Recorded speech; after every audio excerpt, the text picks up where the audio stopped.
Esse é o momento agora onde nós vamos colocar diante de Deus as necessidades que nós como igreja temos, os pedidos que são feitos por oração.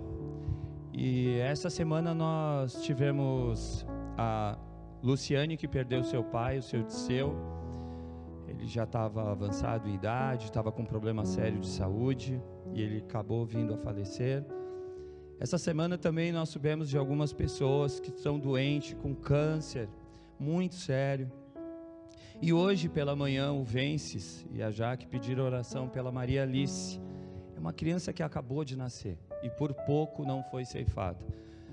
Ela sobreviveu, mas a trancos e barrancos.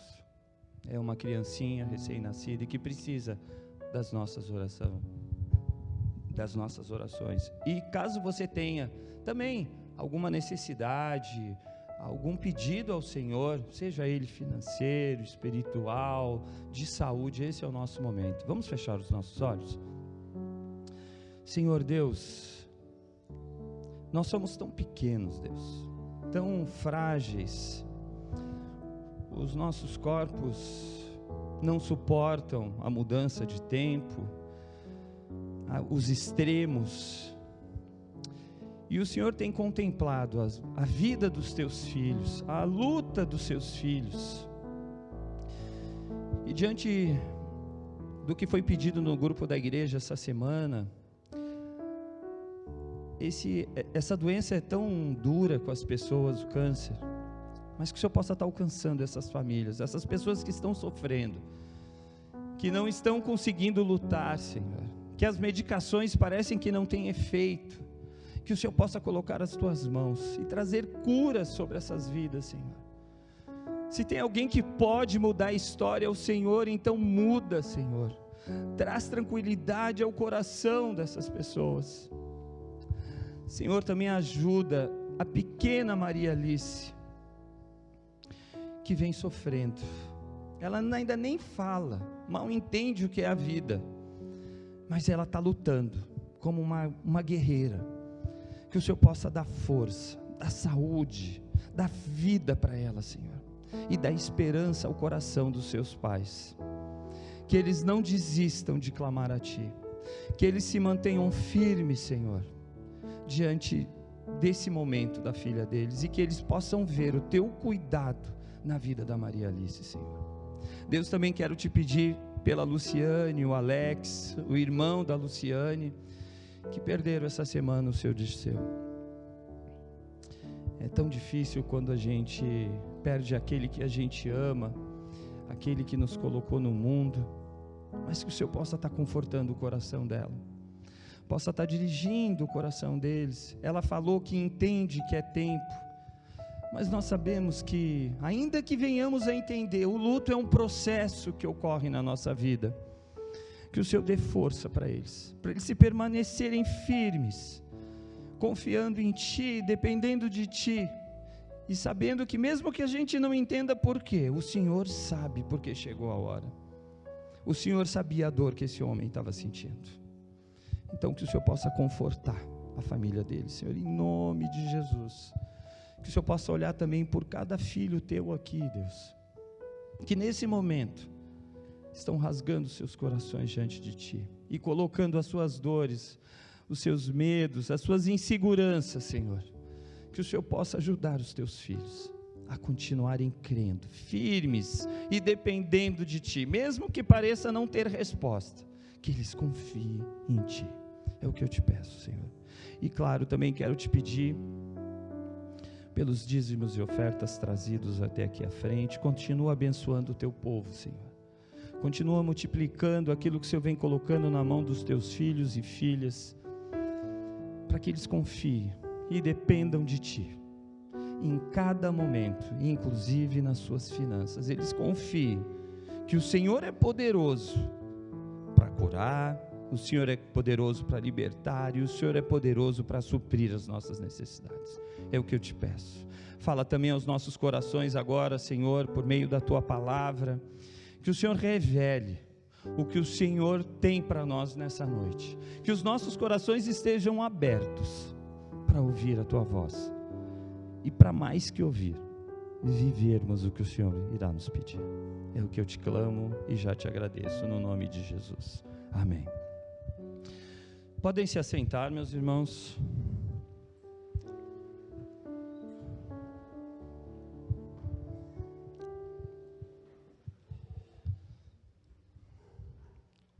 Quando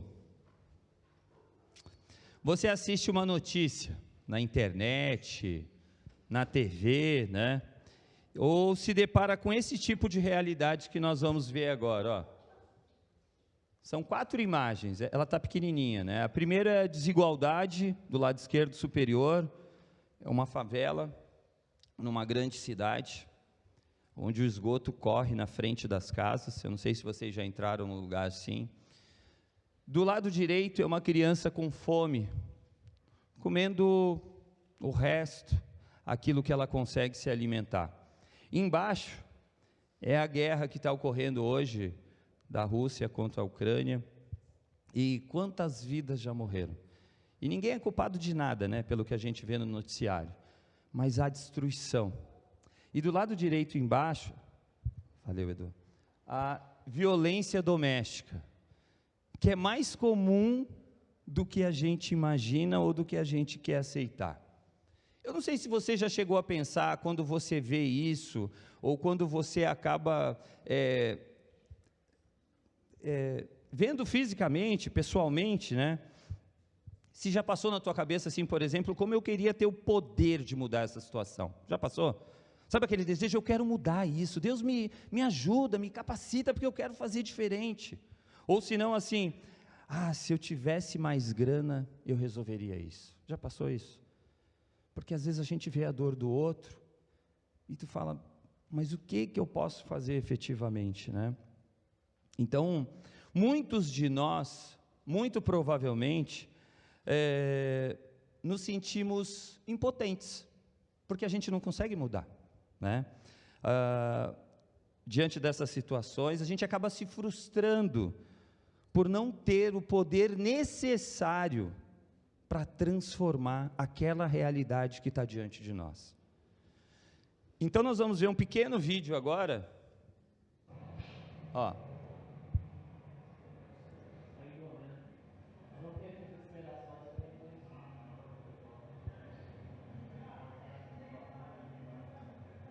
Vocês estão conseguindo enxergar a letra? Que ele está pedindo comida na rua.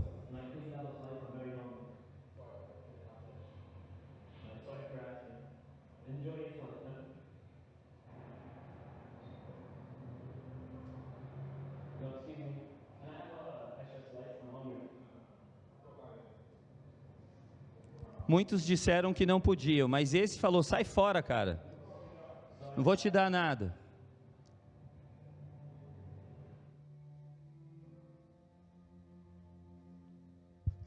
Depois de um tempo, eles pegaram uma pizza e foram levar para um rapaz que estava na rua.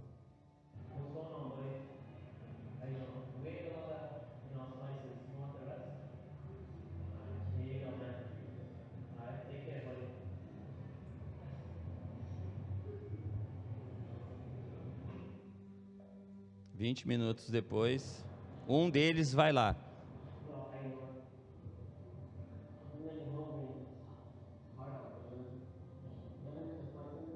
E ele pede comida para esse rapaz de rua. Diz que está difícil a vida dele e que ele está sentindo fome.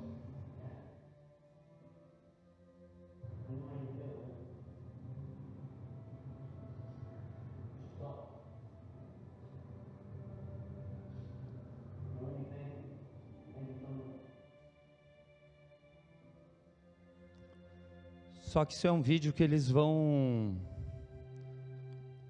mexendo com a sociedade. Tem vários assim na internet, né?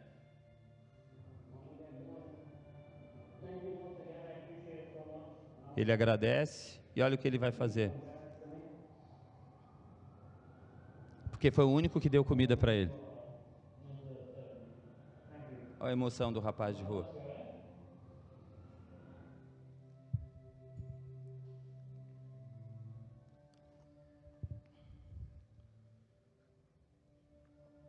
que eu não sei o que esse homem que estava na rua, o que ele crê, tá? Mas vamos considerar que ele não seja um cristão. Mas veja como ele fez a diferença com o que ele ganhou. O pouco que ele ganhou, ele ajudou uma pessoa estranha, né? Agora imagina eu e você, cristãos, né? Que a gente recebe poder vindo de Deus para mudar as coisas à nossa volta. Você consegue imaginar o que a gente poderia fazer nesse mundo? Eu não estou falando de grandes movimentos, eu estou falando de coisas pequenas, com o poder que vem de Deus. Aí tu pode me perguntar, que poder é esse, Marco, que eu não sei? Deus está me dando poder e eu não sei. Vamos abrir nossas Bíblias, por favor, em Gálatas 5, 22 e 23. É um texto bem conhecido, Gálatas. Esse texto de Gálatas 5, 22 e 23. Está projetado no telão, né? Vamos ler então o que a palavra nos diz. Gálatas 5, 22 e 23. Diz assim: mas o fruto do Espírito é amor, alegria, paz, paciência, amabilidade, bondade, fidelidade, mansidão e domínio próprio. Contra essas coisas não há lei. O tema dessa noite é: somos cheios de poder. Cheios de poder. Amém? Vamos fechar os nossos olhos mais uma vez? Senhor, que ao ouvir essa palavra, somos cheios de poder, chega a ser assustador. Mas, Senhor, que o Senhor nos mostre que poder é esse que o Senhor tem derramado sobre as nossas vidas, e nos preenche, Senhor, para que não sejamos mais os mesmos, para que a nossa vida venha a ser diferente, para que a gente venha impactar essa sociedade onde estamos, Senhor. É o que eu te peço, fala conosco, revela a tua vontade aqui, Senhor, nos ensina a como caminhar. É o que eu te peço no nome de Jesus. Gente, Deus está nos delegando, concedendo o que nós vamos chamar nessa noite de poderes especiais, tá? Poderes especiais. A gente não pode se esquecer que Ele não precisa nos usar. O poder de Deus é suficiente para Ele fazer o que Ele quiser sem precisar da gente. Ele criou o mundo sem precisar do Pacheco, do Maurício, da Jussara, da Cristina, de cada um de nós. Ele criou o mundo, Ele tem poder para isso, mas Ele quer usar os nossos braços, a nossa voz, as nossas mãos. Ele quer usar, Ele escolheu fazer isso, né? As suas palavras, as minhas palavras, Ele quer usar. E uma das formas de poder é o fruto que Ele nos concede, que nada mais é que uma transformação do caráter e o aperfeiçoamento da nossa personalidade. Por meio do quê? Dos atributos comunicáveis do caráter de Deus. Sabe o que significa isso? É uma porçãozinha de quem Deus é. Quando a gente entregou a vida a Cristo, Ele colocou em nós. É uma porçãozinha esse fruto. É uma porção de quem Deus é. O fruto do Espírito, então, é uma seleção de virtudes produzidas pelo Espírito Santo na vida daqueles que foram feitas novas criaturas. Então, desde o dia que você entregou sua vida a Cristo, você é uma nova criatura. O Espírito de Deus habita em ti. E se Ele habita em ti, essa porçãozinha de Deus está aí dentro, como está aqui. E esse é um poder especial que Deus está nos dando. E no mundo em que nós vivemos, não basta a gente cessar de fazer o mal, sabe? Ah, não, a partir de hoje, Marco, eu vou parar de espancar minha mulher, eu vou parar de mentir, eu vou mudar tudo agora. Não adianta eu só cessar o mal. Eu tenho que começar a praticar o bem. Essa é a diferença, né? E esse capítulo 5 de Gálatas vai mostrar o quê? Uma luta interna entre a nossa carne e o Espírito. E é uma luta tensa, depois lê o capítulo todo. É uma luta tensa. E o Espírito que está em nós, ele abomina o que a nossa carne faz. E não é diferente a carne. Você acha que a carne gosta do que o Espírito produz? Não. Nossa carne não quer trabalhar. Nossa carne não quer ter que mudar. Nossa carne não quer isso. Nossa carne quer ficar de boa. Quer prazeres, não é? Ou eu estou falando besteira? A gente quer prazer. É a nossa carne. Por isso que é uma luta constante. Por isso que a Bíblia vai falar que essa luta não cessa, né? E o fruto do Espírito é o bem que nos faz vencer o mal. A gente não vai conseguir isso sozinho, porque a nossa carne vai lutar contra nós. Por isso que o fruto do Espírito que habita em nós vai nos ajudar a vencer o mal. E o resultado natural de uma nova vida, de uma vida regenerada, é uma vida que reflete esse novo nascimento. É o fruto, tá? Todo mundo tem saleiro em casa, não tem? Tem saleiro, saleirinho e tal. Você consegue temperar a comida com sal dentro do saleiro? Sim ou não? Não, né? Se eu não tirar o sal, a comida não vai ser temperada. Eu tenho que virar o saleiro para que a comida seja temperada. Assim como esses poderes especiais que Deus nos concede, guardados dentro de casa, sabe para que servem? Para nada. A gente não vai mudar nada guardando eles dentro de casa. A gente não vai mudar nada no mundo que nós vivemos, se eu não, como sal, né, tirar de dentro do saleiro para temperar a comida. Ou seja, se eu não praticar o que o fruto é em mim, nada vai mudar. Então eu quero dizer uma coisa para vocês, nós somos cheios do poder de Deus, amém? Mas o mundo não verá isso, o mundo não verá isso ou melhor, o mundo só verá isso se nós demonstrarmos quem Deus é em nós. Quem Deus é em nós, né? E Ele está nos munindo com esses poderes especiais, é o que Deus está fazendo. E tudo começa com o quê? Qual a primeira virtude que apareceu ali em Gálatas 5? Amor. Amor é a base, né, para todas as outras virtudes, é o amor. Olha o que diz Gálatas 5, não precisa abrir, versos 13 e 14. Irmãos, vocês foram chamados para a liberdade, mas não usem a liberdade para dar ocasião à vontade da carne. Pelo contrário, sirvam uns aos outros mediante o amor. Toda a lei se resume num só mandamento: ame o seu próximo como a si mesmo. Quando a gente para refletir, eu não sei se você já fez isso, do grande amor de Deus por nós, né? Quando Ele entregou Jesus na cruz, para que um dia nós tivéssemos acesso ao Pai, e para que nós tivéssemos uma vida eterna ao lado de Deus, né? Só esse motivo, gente, já bastaria para compreendermos que não existe amor maior que o de Deus. O sacrifício de Cristo na cruz é a maior demonstração de amor que a gente pode receber de alguém, e Deus fez isso por nós, né?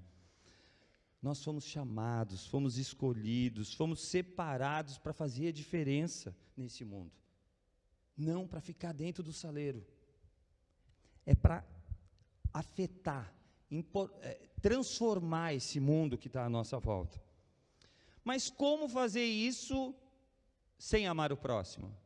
É possível? Olha o que a Bíblia vai dizer. O apóstolo João escreveu lá em 1 João 4,8. Quem não ama não conhece a Deus, porque Deus é amor. Então, meu querido, se tu não anda amando, e se tu é crente, o Espírito de Deus habita em ti, a gente tem que ficar esperto, porque a gente não vai mudar nada nesse mundo, né? E Jesus disse que seus discípulos, isso inclui eu e você, né? Jesus disse que os seus discípulos seriam conhecidos pela demonstração de amor. É por isso que nós somos conhecidos. Às vezes a gente não precisa falar muito. Você acha que a atitude daquele, falta eu dizer, eu não sei o que ele cria, mas aquele homem de rua, o simples fato dele abrir mão de um homem que estava passando fome na rua, ele abrir mão de parte do que ele ganhou, que nem era dele, para dar para outro. Será que existia amor naquilo? Existia um sentimento de bem para aquele outro que estava ali? Muito provavelmente. Veja o que diz João, capítulo 13, versos 34 e 35. Um novo mandamento lhes dou: amem-se uns aos outros, como eu os amei. Vocês devem amar-se uns aos outros. Com isso, todos saberão que vocês são meus discípulos, se vocês se amarem uns aos outros. Não dá para fugir, gente. Não dá para fugir. E não é só amar o nosso filho, o nosso esposo, os nossos pais, não. É amar aquele que é um problema, aquele que é chato, sabe? É amar aquelas pessoas que te incomodam. É amar o Fante, né, Fante? Não, mas eu te amo, Fante. É amar a todas as pessoas, é demonstrar esse amor pelas pessoas. É isso que Deus espera de nós, por isso que Ele colocou esse poder especial dentro de nós. E a segunda virtude que vem, qual é? Alegria, né? Que é uma consequência direta do amor, a gente estar alegre, né? Mas essa não é essa alegria superficial, e nem mesmo significa ausência de aflições ou de dificuldades. Se você esperar isso, você nunca vai ser alegre, porque eu acho que todo mundo já teve problema no casamento, com filho, com finanças, sempre tem. E a gente não pode deixar de ser alegre por causa dessas coisas. Mas a alegria que nós estamos falando é uma alegria que é indescritível, é difícil de explicar essa alegria que acontece dentro de nós. Ela é uma alegria gloriosa, diz lá 1 Pedro 1:8, né? Sabe por quê? Porque ela é decorrente da natureza, da nova natureza em Cristo, não é nossa. Então não tente entender, só seja alegre, só viva essa alegria que Deus está derramando sobre você. Por isso, que ela não se compara com essa alegria que a grande maioria vê na sociedade. Por exemplo, quando quem aqui já se embebedou em algum momento da vida, sabe, né, a gente se alegra, sai, ri, bagunça, beleza, mas não é essa alegria é momentânea, essa é uma alegria da carne, da obra da carne, né? Mas é o tipo de alegria que nos permite falar o que Paulo falou. Olha o que ele disse em 2 Coríntios 6:10. Entristecidos, mas sempre alegres. Olha que tremendo. A gente tem problema. O problema não vai deixar a gente. Sinto em dizer, tá? Se você tinha esperança, não. Ele pode amenizar, mas o problema vai continuar. Só que a gente vai aprender a confiar, a depender de Deus e viver essa alegria que Ele nos dá, né? Muitos não compreendem um cristão quando ele olha para um cristão, né?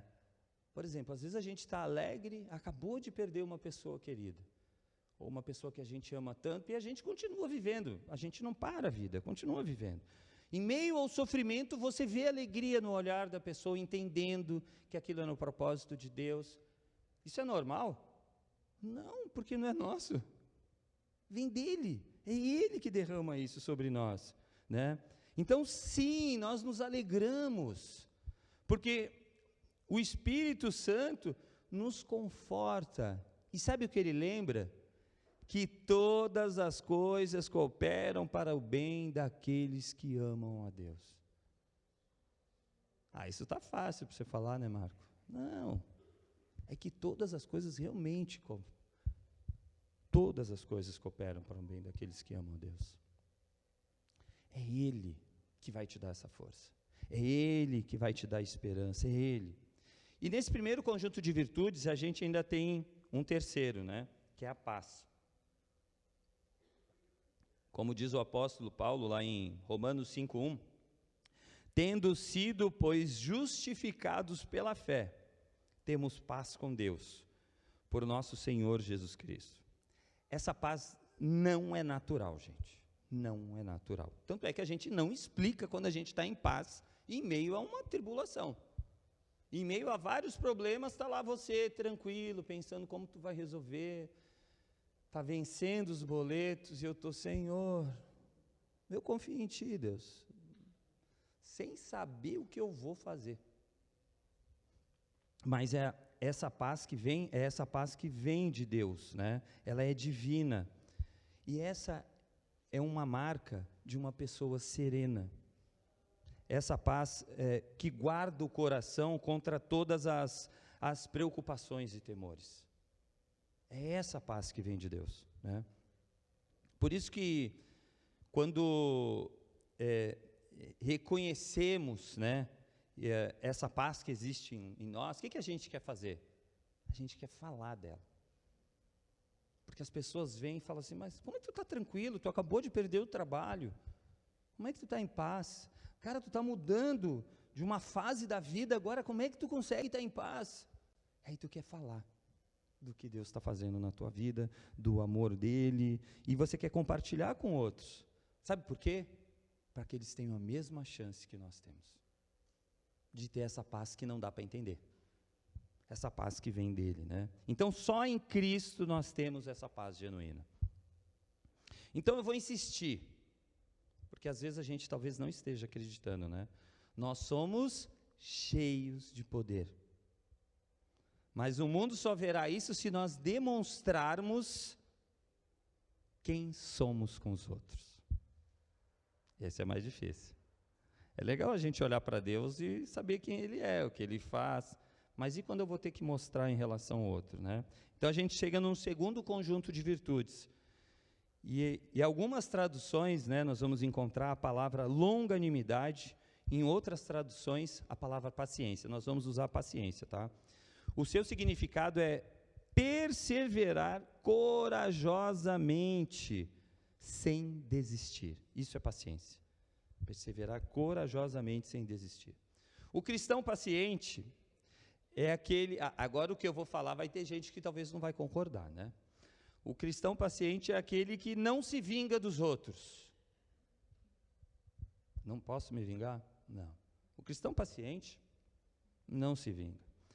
E nem deseja o mal àqueles que te querem mal. Marco, aí tu está dificultando a minha vida, né? Porque eu quero desejar mal. Eu não quero ter paciência com aquele cara, nem com aquela irmãzinha, nem com a minha mãe, com meu filho, eu não quero. Mas não é nosso. Lembra? O que houve, Daiane? Deus está falando com ela, gente. Amém. Amém, Daiane, amém. Então, eu até perdi, Daiane. Olha o que tu faz. Essa é a paciência, né? O cristão, assim, ele é gentil, é manso, mesmo com aqueles mais agressivos.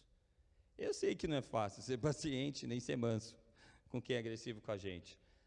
Mas lembra, não é você, é o próprio Deus. E Ele também vai procurar o quê? Semear bondade à sua volta, tá?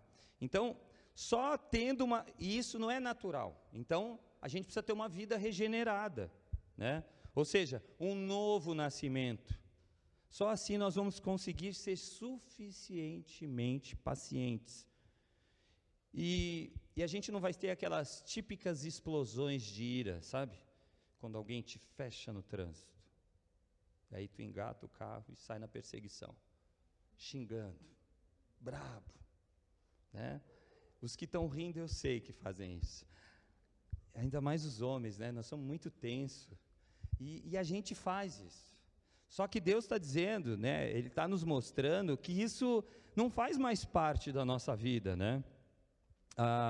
Essa pessoa regenerada, né, não vai deixar que a ira, ou seja, a obra da carne, tenha mais força. Lembra que Gálatas 5 vai mostrar isso, essa luta constante da nossa carne com o nosso espírito, né? E a paciência também é fundamental, sabe para quê? para a gente saber aguardar as promessas de Deus para nossas vidas. Por falta de paciência, muitas vezes a gente tem tentado acelerar aquilo que não chegou o tempo de Deus fazer. Porque um dia Deus falou e eu quero que aconteça agora. Mas Deus está falando, calma, é no meu tempo, não no teu. Então, a gente precisa deixar que essa paciência que já está em nós floresça, cresça, manifeste-se, né? Hebreus 6,12 vai dizer assim: de modo que vocês não se tornem negligentes, mas imitem aqueles que, por meio da fé e da paciência, receberam a herança prometida. A gente vai ter que saber esperar o tempo de Deus. Aí a gente entra em mais um tópico aqui, em mais uma virtude, chama benignidade. Benignidade, a gente pode, uma das traduções é generoso. A benignidade tem relação ao outro, né? E uma outra palavra que nós vamos encontrar em algumas Bíblias é amabilidade, que é ser amável com o outro, né? Nos dois termos, ele se relaciona ao outro, como a gente trata o outro, como a gente se reporta ao outro, né? Como nos portamos. E o salmista vai dizer lá, Salmo 136:1, deem graças ao Senhor porque Ele é bom, o seu amor dura para sempre, né? A gente sempre tem, talvez às vezes a gente olha para o lado, a gente não tem um exemplo tão claro assim, de pessoas que a gente possa se espelhar falando de benignidade. Talvez a gente não tenha, ou talvez a gente tenha uma, ou duas, ou três pessoas, mas sempre temos o exemplo do Senhor. Sempre a gente tem o exemplo de Deus, o caminho que a gente deve seguir. Porque Ele nos mostra isso por meio da sua palavra, né?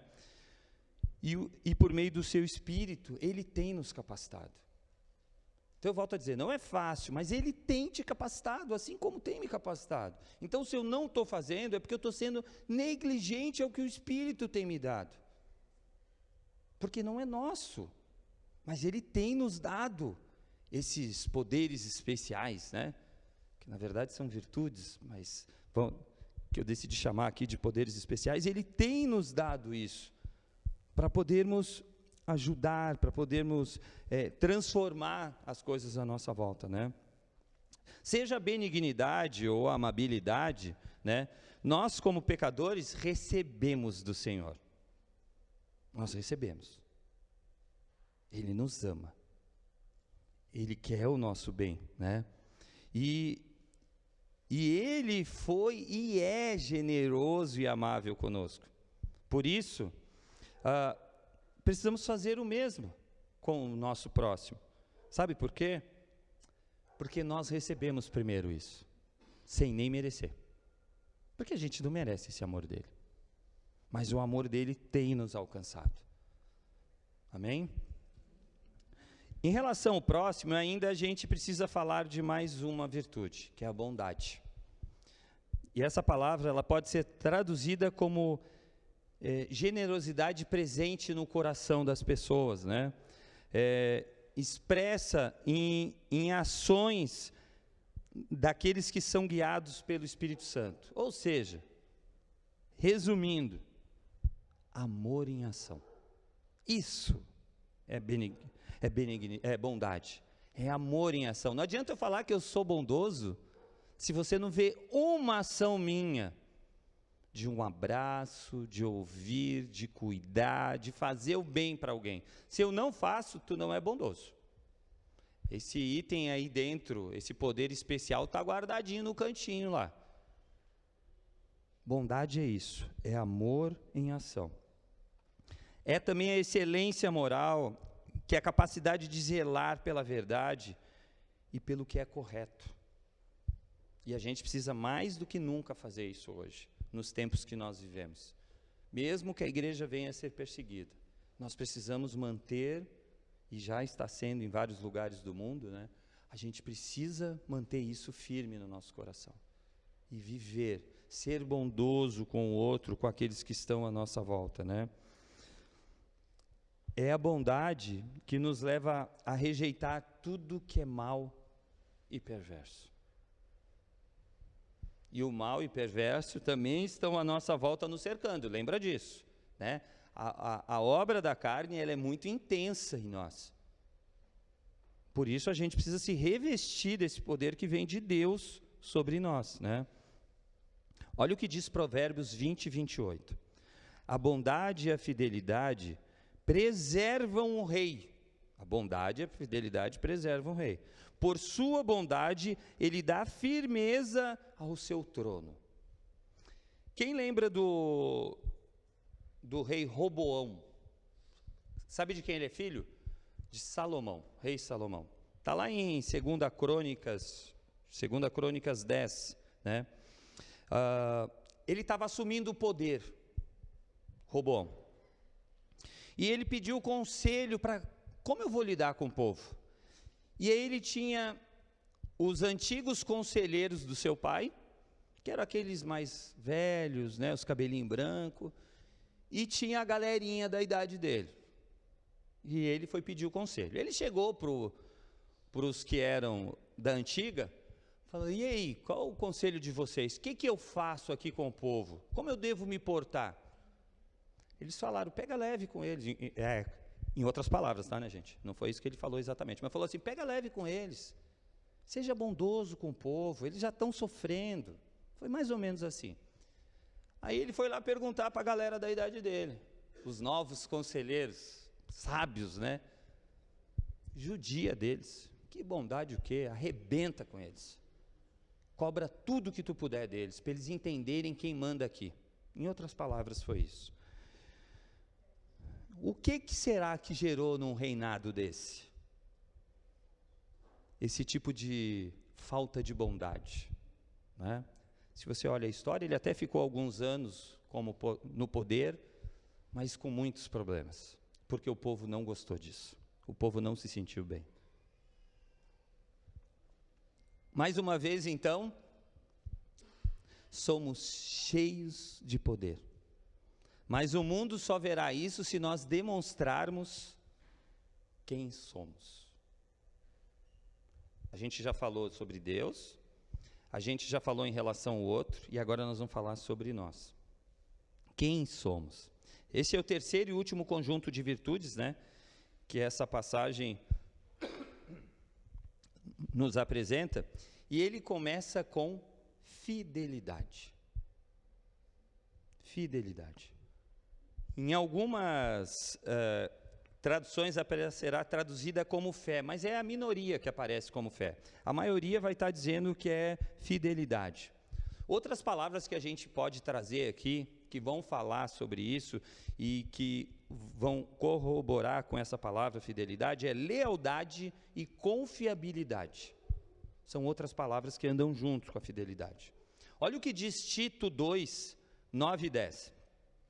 Ensine os escravos a se submeterem em tudo a seus senhores, a procurarem agradá-los, a não serem respondões, a não roubá-los, mas a mostrarem que são inteiramente dignos de confiança, para que assim tornem atraente em tudo o ensino de Deus, nosso Salvador. Quando a gente entrega a nossa vida a Cristo, né? Eu já falei isso, o Espírito de Deus começa a habitar em nós. Por isso a gente vai precisar começar a ser fiel, né, com os nossos compromissos com Ele. E que compromisso é esse? Conhecê-lo e obedecê-lo. Ele espera isso de nós. A gente precisa ser fiel nisso, em querer conhecer mais de Deus, em obedecer o que Ele tem nos pedido aonde? No que está na sua palavra, no que a gente está falando hoje aqui à noite. Conhecer e obedecer.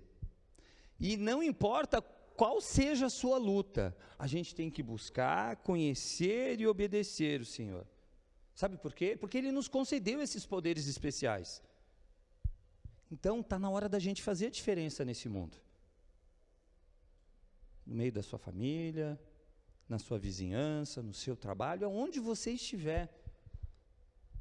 Talvez com menos palavras, com mais atitudes, é verdade, mas que nós possamos demonstrar esse poder em ação, que já nos foi concedido, já está em nós. Um outro termo que ele vai usar aqui, uma outra virtude, é mansidão. Significa fazer o uso correto do poder, é deixar sob controle o poder. É mansidão, né? Significa estar na contramão da agressividade, da raiva, da violência. A gente tem que andar no sentido contrário se eu quero ser manso, né? Ou seja, eu preciso ser gentil primeiro comigo, entendendo as minhas mazelas, as minhas lutas, mas também ser gentil com o outro, né? Eu conseguir ser gentil com as outras pessoas. E, gente, ser manso não significa a gente ser tolo e fraco. Não é isso. Isso não é mansidão. E olha o que Jesus, não fui eu que falando, é Jesus falou isso lá em Mateus 11, 29. Ele diz assim: sou manso e humilde de coração. Jesus é manso. E Ele é nosso exemplo. Nós temos que imitá-lo, nós temos que procurar ser parecidos. Nós nunca vamos ser iguais a Jesus. Isso é impossível, porque Ele é Deus. Ele tem todas as virtudes, nós não. Nós somos pecadores, mas nós temos que imitá-lo, temos que ser parecido com Ele. Paulo já disse isso lá em 1 Coríntios 11. Sede meus imitadores como eu sou de Cristo. Nós vamos imitar a Cristo. E Ele diz que Ele é o quê? Sou manso e humilde de coração. Então nós devemos buscar ser mais mansos e humildes. Uma outra passagem que vai falar, lá no Antigo Testamento, Números 12, falando sobre Moisés, muito manso. E imagina, né, quem foi Moisés, vocês lembram, né? O que ele passou, ele no reinado lá, ele, com o poder que ele tinha nas mãos, ele sai, ele se submete ao chamado que Deus tem para ele. Ele enfrenta um povo que tudo que ele fala o povo não ouve. Aí a hora que ele acha, agora sim vai melhorar, ele vai lá, sobe um monte para receber a tábua dos 10 mandamentos, e ele ouve uma gritaria lá embaixo, o povo já estava adorando bezerro, já criaram um bezerro, porque acharam que ele ficou muito tempo longe, e ainda assim, como a Bíblia fala dele, muito manso. Entre outras coisas, que o povo questionou ele, e ele o tempo todo manso. É isso. Que ainda temos uma última virtude apresentada aqui, que se chama domínio próprio. No sentido original da palavra, está descrevendo a capacidade de uma pessoa conter-se a si mesmo, segurar, acalmar, se controlar em meio aos problemas, né? É submeter todas as suas vontades à obediência de Cristo. Isso é fácil? É, não é? Claro que é, não é? Não. É difícil. Eu já acho difícil as coisas grandes, sabe? Essas coisas maiores, que são mais expostas, né? Que as pessoas vão ver a gente fazer. Já é difícil ter domínio próprio. Imagina aquelas coisas pequenas. A hora do almoço. Meu irmão está em casa, né? Eu vou ter que confessar o pecado. A minha cunhada resolveu fazer uns pratos diferentes. E sobremesa. E eu pequei. Domínio próprio não rolou para mim esse final de semana. Eu sei que eu já ganhei um pouquinho de peso, mas é verdade. São pequenas. Quem viu? Só eles. Eu confessei agora diante de vocês, mas eles sabiam. Sabe aquele negócio, depois que tu come, tu toma um chazinho para aliviar? Você fala, coisa boa, né? Mas fora isso, domínio próprio com as nossas palavras. O quanto o nosso coração está cheio de coisas e a gente não controla. Vai lá e derrama sobre as pessoas que a gente ama sem controle. A gente não controla os nossos pensamentos. Eu estou irado, eu vou falar o que eu penso. Domínio próprio. É isso que a palavra nos ensina, para termos domínio próprio.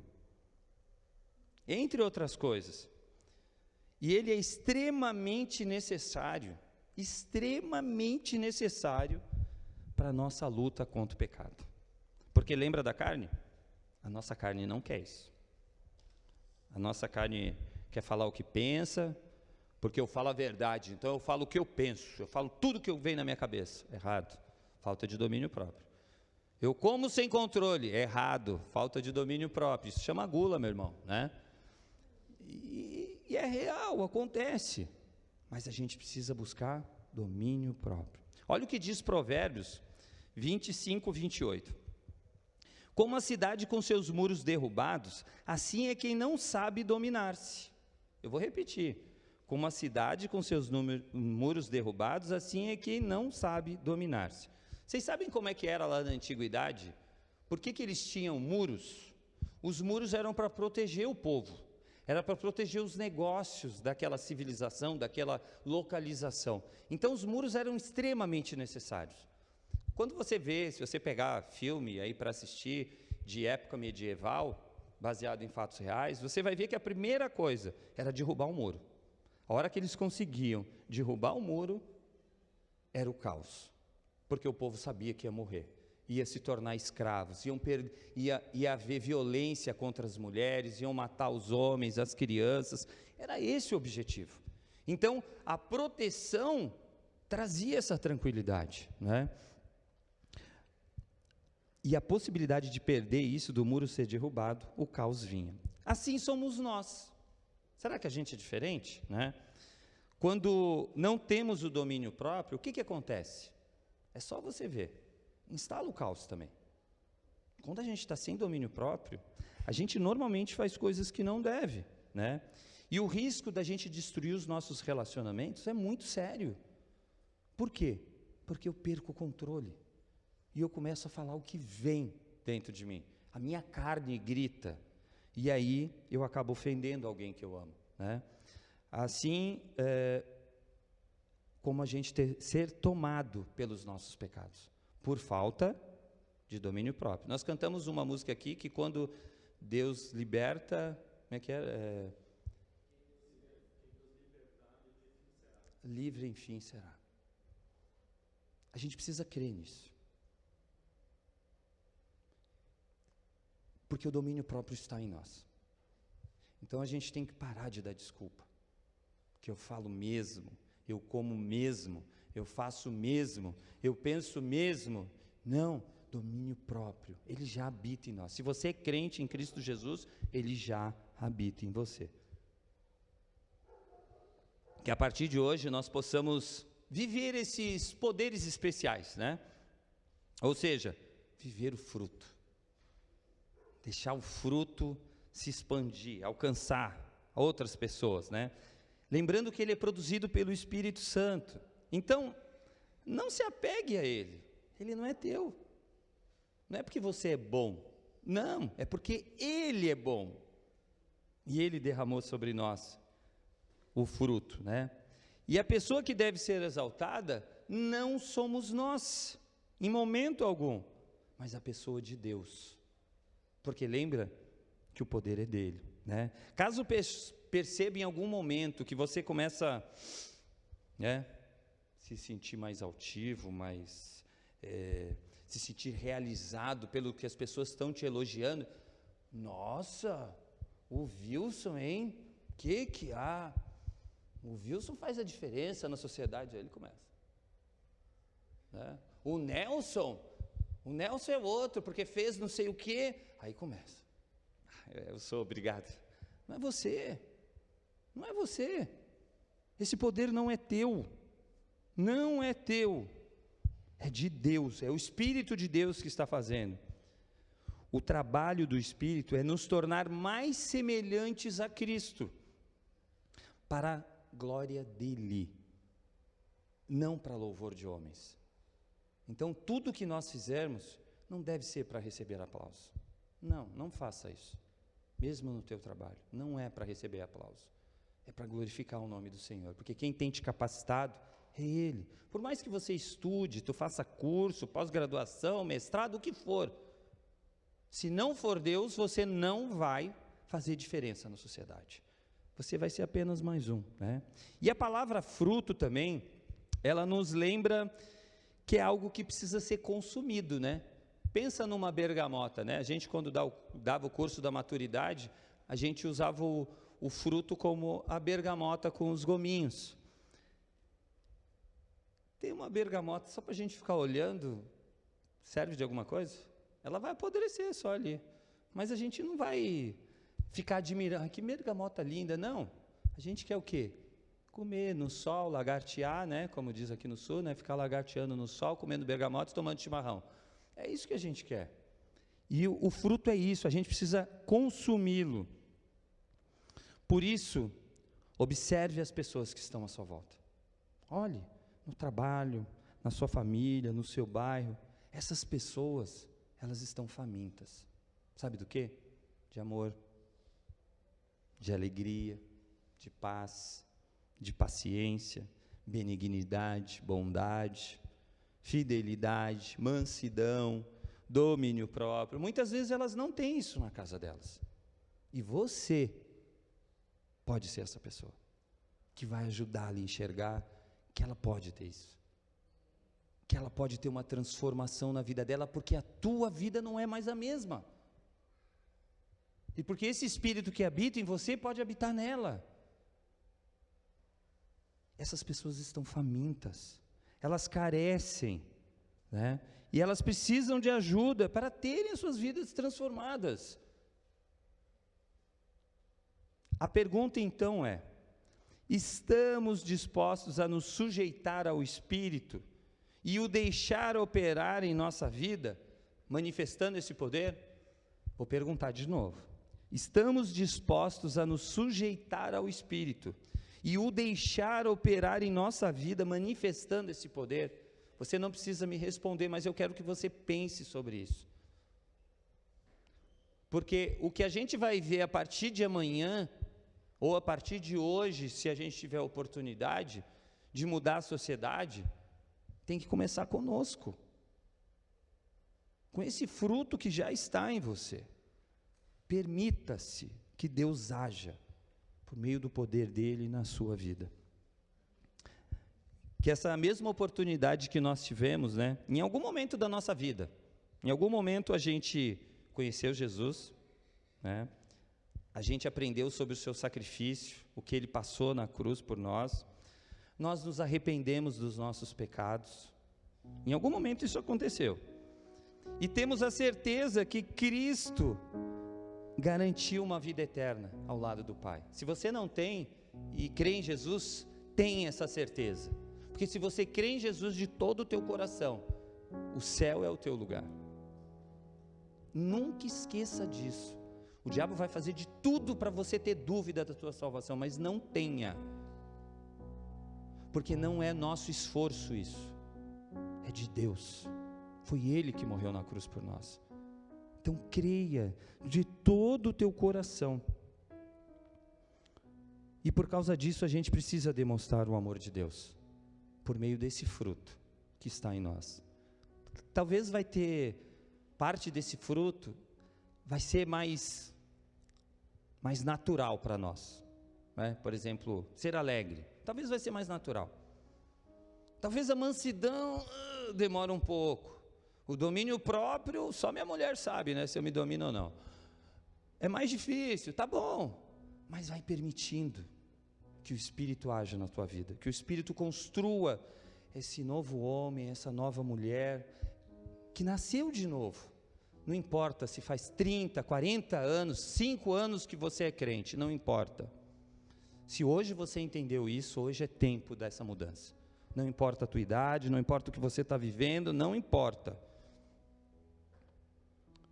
As pessoas só vão ver o que Deus fez na nossa vida, se nós permitirmos que Ele haja. E lembre-se, o poder é dEle, não é nosso. Amém? Vamos fechar os nossos olhos? Vamos agradecer a Deus.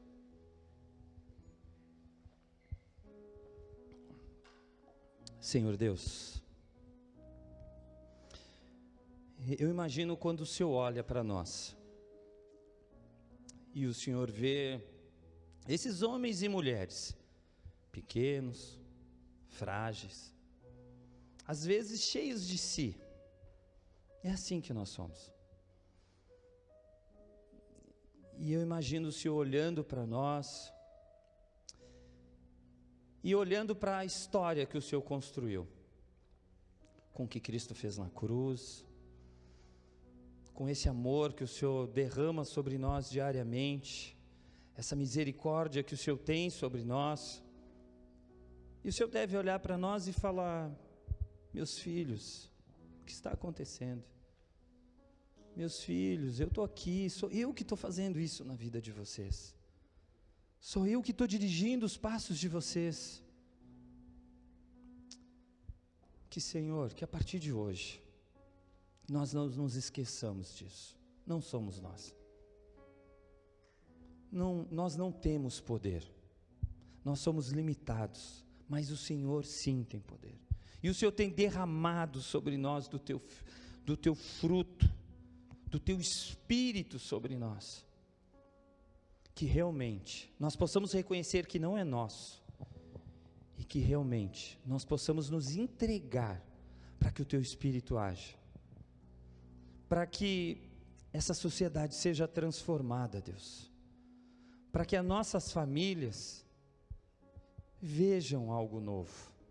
Para que o nosso bairro, o nosso trabalho, as pessoas se questionem: mas até hoje eu só vi crente de um jeito, e você é diferente. Sim, eu sou diferente, porque é Deus na minha vida. Não importa quem é o outro, não. Não importa se da outra igreja está fazendo errado ou certo, o que importa é que o Senhor está agindo por meio das nossas vidas, e que as pessoas vejam, Deus, que as pessoas reconheçam o teu poder, a tua alegria, a tua paz, a mansidão em nós, Senhor. Nos ajuda, porque a nossa carne, ela é cruel conosco, Senhor.